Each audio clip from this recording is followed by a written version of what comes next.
Ladies and gentlemen, welcome to another video. In this video, we're going to be talking about how to use ChatGPT for project management. So let's get straight into the video, shall we?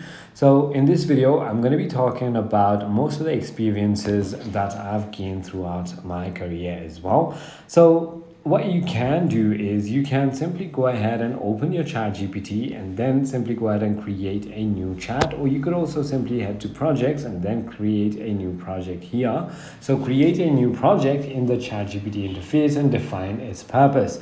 You can add files, background information, and clear instructions for response style, and go use the project chat to run planning, analysis, documentation, or drafting tasks under a shared context.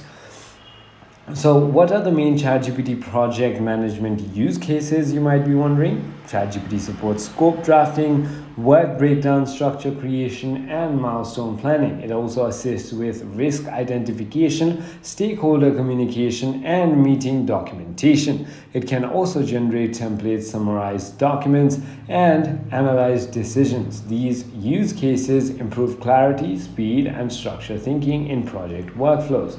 I hope this video clarifies everything for you. If you have further more queries, feel free to comment down below, and I'll see you on the next one.